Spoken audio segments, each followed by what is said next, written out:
We all remember our 20s. It was a time of endless potential. Every door was open. You were just figuring things out.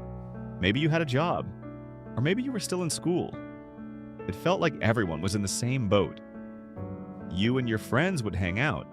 You'd get pizza together, go to the movies, maybe hit up a karaoke bar on a Friday night. Life was pretty simple. The differences between you and your friends were barely noticeable. Maybe one friend had a fancier phone, another one wore name-brand clothes, but that was about it. You weren't worried about the future. Everything seemed a million miles away. You were focused on the now, on having a good time, on making memories. Then something shifts. You hit your 30s. Suddenly that simple picture gets a lot more complicated. It's like a new level of a video game. The rules change. The challenges get harder. The differences between you and your friends start to feel a little more real. You begin to notice things.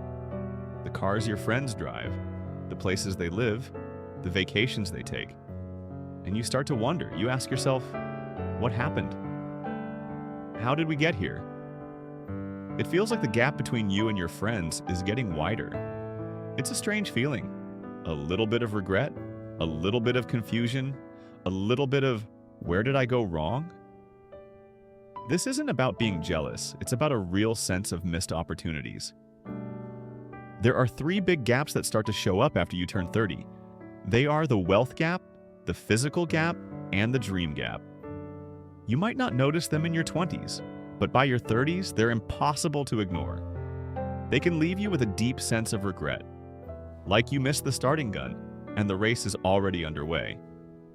The first big gap is the wealth gap. In your 20s, $100 feels like a lot of money. The difference between a friend who spends $500 a month and one who spends $600 seems huge. In percentage terms, it's a big jump, but in reality, it's just not that much. Maybe it's the difference between eating out a few extra times or buying a nicer pair of shoes. It's not life-changing. You don't see it affecting their long-term life. Everyone seems to be on a similar path. You're all saving up for the same things, for your first apartment, for a new laptop, for a fun trip. But in your 30s, the game changes completely. That small difference in spending habits suddenly matters a lot. Maybe one friend put that extra money into an investment account. Maybe another one started saving for a down payment on a house.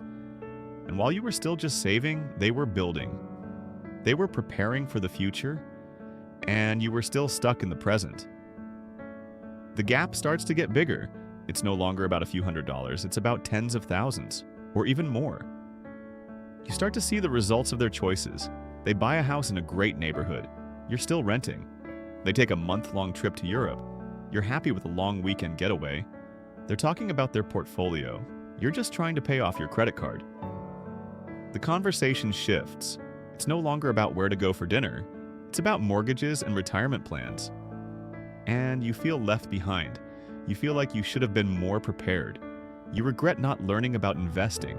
You regret not starting a savings plan. You regret not taking it seriously. You regret not thinking about the future when you had the chance. It's a feeling of falling behind, like you're playing catch-up. And it's not an easy feeling to shake. The earlier you start, the bigger the compound effect. That's a powerful thing. A few $100s invested every month in your 20s can be worth hundreds of thousands by the time you retire. But if you wait until your 30s, you have to work twice as hard to catch up. The wealth gap is real, and it can be a source of deep regret. The second gap is the physical appearance gap. In your 20s, you feel invincible. You can eat junk food, you can drink all night, you can pull an all-nighter for a project or for fun. And the next morning, you bounce back. Your body recovers. You don't see the effects of a bad lifestyle. You feel like you can get away with anything. You think, I'm young, I'll worry about that later. You see your friends doing the same thing. You all look the same, you all feel the same. But by your 30s, everything changes. The human body is a good one. It's resilient, but it's not a machine. And those bad habits start to catch up with you. That late night, it takes 2 days to recover from. That greasy meal, it feels like a rock in your stomach. The extra pounds you put on, they don't just melt away anymore. You start to see the effects of your lifestyle. You see your friends looking different. Some look great, They're still in great shape. They still have that glow. Others, not so much. This gap isn't just about looks. It's about self-management. It's about discipline. It's about showing up for yourself. The friends who look great, they probably work out. They probably eat healthy food. They probably get enough sleep. They made a choice to take care of their bodies, and that choice pays off. It shows in their confidence, in their energy, in their posture. It's the result of consistent effort. It's the result of prioritizing their health. This gap is more than skin deep. It's about the confidence that comes from knowing you've taken care of yourself, that you've invested in your own well-being. This confidence radiates. It affects how you walk, how you talk, how you carry yourself. It can affect your career. It can affect your relationships. It's a powerful asset. And if you didn't start building that foundation in your 20s, it can be a source of regret. You regret not going to the gym. You regret not eating better. You regret not getting enough sleep. You realize that your body is not a vending machine. You can't just put in money and expect to get what you want. You have to take care of it. The third and final gap is the dream gap. In your 20s, having a dream feels like a luxury. You're just trying to find your way. Your dream might be to get a promotion, or to move to a new city, or to travel. It's a nice thought, but it's not a burning fire. You might not have a clear purpose. You might just be going through the motions. And that's okay. A lot of people are. You go to work, you do your job, you get paid, and you spend your money on things you want. A new TV, a fun trip. It's a comfortable life.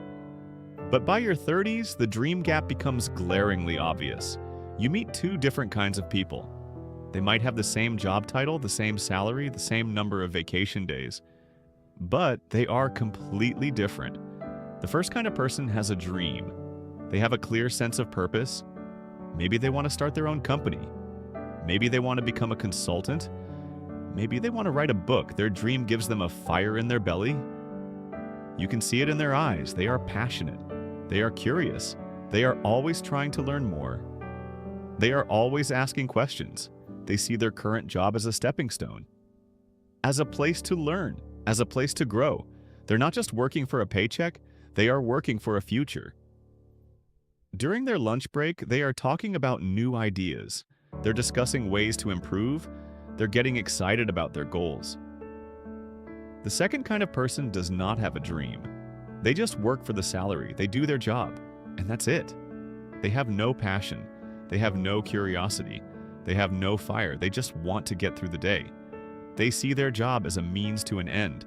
They are counting down the minutes until 5 o'clock. Their lunch break is about what to watch on TV, about what they're going to buy online, about what they're going to do on vacation. They are living for the weekend, and they are not growing. They are staying in the same place. The gap between these two kinds of people widens. The person with the dream gets better. They get promoted. They get a raise. They get more opportunities. They become the kind of person you look up to. The person without a dream stays stagnant. They get stuck. They get left behind. And that can lead to a huge sense of regret. You regret not having a clear purpose. You regret not having a goal. You regret not having a plan. You realize that a job is just a job, but a dream is what gives your life meaning. If you find yourself in a workplace where you're laughed at for having a dream, you need to get out. That environment will drain your energy. It will kill your passion. It will make you feel like your dreams are foolish, but they're not.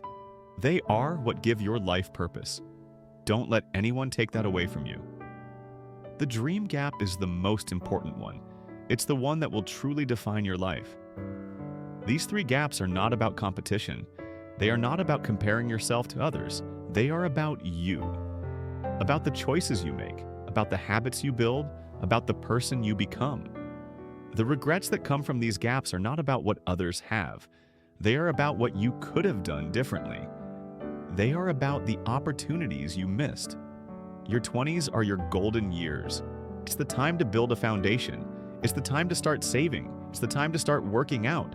It's the time to find your purpose. Don't wait until your 30s. Don't wait until the gaps are too wide to cross. Start today. It's never too late to start, but it gets harder the longer you wait. Don't be the person who looks back with regret. Be the person who looks back with pride.